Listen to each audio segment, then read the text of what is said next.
Scorpio, hi! Welcome to Mystic Queen PH. At ito ang inyong weekly reading for August 11 to 17, 2025. If you're interested in private readings, meron tayong link sa description at sa pinned comment. Paka-check nyo lang information kung paano mag-book for a private reading. And please subscribe to our channel to show your support. Like, share this video at comment na rin kayo kung kayo ay naka-resonate. Ayan, so meron tayong 50% discount sa mga tarot reading services. So, kung gusto niyo magpa-book for a private reading, yung link nasa description at sa pinned comment. Paalala lang na ang reading na to ay isang general reading. So, just take what resonates, okay? So, let's see, Scorpio, what's the energy for you this week? August 11 to 17. 11 to 17.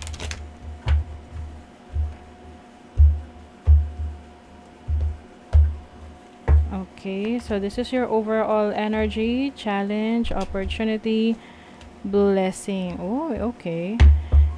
Bottom of the deck, the Lovers. Okay, so for you, Scorpio, kung nandun pa rin kayo sa energy ng past ninyo at iniisip nyo na ano ba, alin ba ang pipiliin nyo, yung past o yung present, no? So, sa present na kayo. Kasi I see that you are finally getting into a serious commitment or a relationship na talagang dinideserve mo. Pwedeng ito ay isang soulmate connection, soulmate energy for you if you are connecting with a romantic partner right now.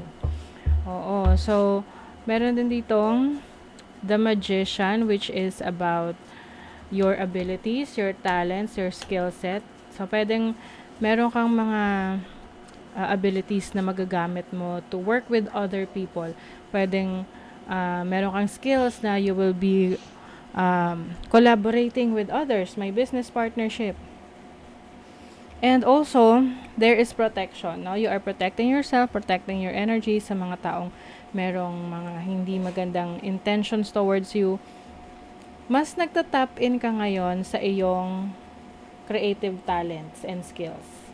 And I think yan yung magbibigay sa'yo ngayon ng financial stability, financial freedom, at mas makakaipon ka rito, lalo na kung nagsastruggle ka sa iyong finances ngayon. So, with the 5 of Cups, this is your overall energy. Kasi maaring may regrets, no, sa mga bagay na akala mo ay na-miss out mo or parang mga opportunities na hindi mo nakuha. Pero actually, hindi talaga yun para sa'yo. Meron pang mas maganda na opportunity para sa'yo. And I believe yan yung i-explore mo ngayon, susubukan mo, itatry mo.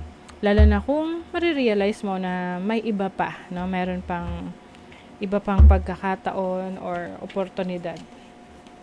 What is the 5 of Cups? You have the Emperor. So, you are finally taking control of your life right now. Mas may plano ka ngayon. Kasi maaring dati, yung tipong bahala na si Batman kung ano ang mangyayari, saan pupunta, ang sitwasyon ninyo. But, I feel like ngayon, mas pinaghahandaan mo na yung actions mo, mas maingat ka na sa mga ginagawa mo. And talagang pinag-aaralan mo na bawat kilos na gagawin mo. Oo. Ito yung tipong, halimbawa, merong may na-let go ka or parang na-miss out na opportunity na akala mo, yun yung magpapaunlad sa'yo. Hindi pala, kasi merong iba na oportunidad para sa'yo na kung saan mas magiging maganda pa yung kalalabasan, yung resulta nun para sa'yo. Now, your challenge is the 6 of Cups. Oo, kasi pwedeng meron kang gustong balik-balikan na nangyari sa past or can be a relationship person na bumabalik sa buhay mo. King of Pentacles, this can be an earth sign, Taurus, Virgo, or Capricorn. But I think you have the opportunity na mag-move on dito, mag-move forward. Yung iba kasi sa inyo, maaring may nagbabond sa inyo together. Pwedeng meron kayong anak o kaya meron kayong naipundar na ari-arian or business together kaya mahirap mag-let go. And yung iba naman, this can be, pwedeng hindi to relationship. Pwedeng ito ay isang trabaho na gusto mong balikan, subukan ulit. But, ang nakikita ko kasi rito, may mas magandang oportunidad, oo, na bago para sa'yo. Kung willing ka lang na i-pursue yun, gawin. This is your opportunity, the Six of Swords. The Tower. Finally, no? Kumbaga, I think kung tipong nahihirapan kang magdesisyon sa ngayon, may mga mangyayari, no? Ngayong week na to para maging madali para sa'yo na makapag-decide, para mag-move on. Maaring meron ka matutuklasan na yun yung parang magiging turning point mo na, okay, sige. Parang, kumbaga sa pagiging tie, yun yung tiebreaker. Oo, na para finally makapag-decide ka.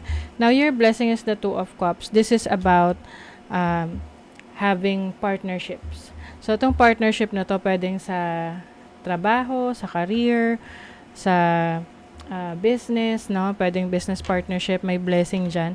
Yung iba naman sa inyo, this can be a romantic connection na darating sa buhay mo, or ngayon, kung if you are in a relationship right now at wala naman kayong issue or problema ng partner mo, meron kayong mga mabubuong bagong pangarap or bagong proyekto together na magbibigay ng blessing para sa inyong dalawa. This can be a project like business or ano man na gusto nyong gawin together. Yung iba sa inyo, maaring may mga travel opportunities kayo with your person, or meron kang mga kailangang kausapin sa ibang lugar, parang business meeting that will bring more blessings sa'yo, especially sa career mo. Now, let's see. Sa kaperahan, money, career, finances, what's the energy for Scorpio? Someone will help you from a distressful situation. Ayan. So, kung maka-experience man kayo ng challenges, struggles sa finances, sa trabaho ninyo, career, or business, merong taong handang tumulong para sa'yo. Slow and steady. So, yung iba sa inyo, kung meron kayong mga nasimulan or sisimulan ngayon sa trabaho, career ninyo, or business, mas maganda na magsimula sa maliit, no? At slow and steady, consistent lang. Kailangan consistent ka lang para kang merong inaalagaan na punla, no, na itinanim. Tapos, syempre, didiligan mo yan, papaarawan mo, hanggang sa mamunga or mamulaklak. O, ayan, di ba? Harvest time na yon para sa'yo. So, sa relationship for Scorpio, self-love. O, kung single ka, ikaw ay nagsi-self-love ngayon. Lalo na kung napabayaan mo yung sarili mo in the past. Oo. If you are in a relationship right now, maaring may mga times na parang focus ka lagi sa partner mo na nakakalimutan mo naman yung sarili mo. Oo. So, syempre, sa relationship, kailangan din, hindi lang one-sided na dun ka lang nakafocus sa partner mo. Bigyan mo rin ng attention at pagmamahal yung sarili mo. Oo. Hindi naman pagiging selfish yun. Kasi you deserve it. You need it. You have Venus and Libra in the 7th house. So, may mga decision making na kailangan kang gawin sa relationship ninyo. Pwedeng yung mga choices, no? Or mga plano ninyo. Kung itutuloy nyo ba, kung hindi nyo ba itutuloy. Lalo na kung sa business partnership to. Kailangan kasi magkaroon ka ng clarity dito eh. Kung hindi ka sigurado, wag mo munang pagdesisyonan. You have Mars in Aquarius in the 11th house. So, yung ba sa inyo, maaaring meron kayong makaalitan or makaaway na kaibigan or someone na sa community nyo, katrabaho. Medyo mag-ingat ngayon kasi Mercury is in retrograde, no? So, alam niyo naman, pag naka-retrograde si Mercury, nagkakaroon ng conflict or parang medyo may misunderstanding. You are letting go of something that is no longer serving you, Scorpio. So, it's time to let go of that. And, the moment na mag-let go ka ng mga bagay na unnecessary na sa buhay mo na hindi na nakakatulong, mas magiging productive ka. Mas marami kang magagawa, mas marami kang maa-accomplish. Yes, pagtiwala ka lang sa sarili mo. Trust yourself, trust your instinct, your intuition, and ililid ka niyan sa best direction, best possible decision for you. Wow. All of your manifesting positive thoughts and visualizations have been heard. Wow, this is luck. May swerte. So as long as meron kang pag-aalaga at action at effort sa mga ginagawa mo, masuswertehin ka pa. Okay? So that is your reading, Scorpio. Thank you so much. See you again.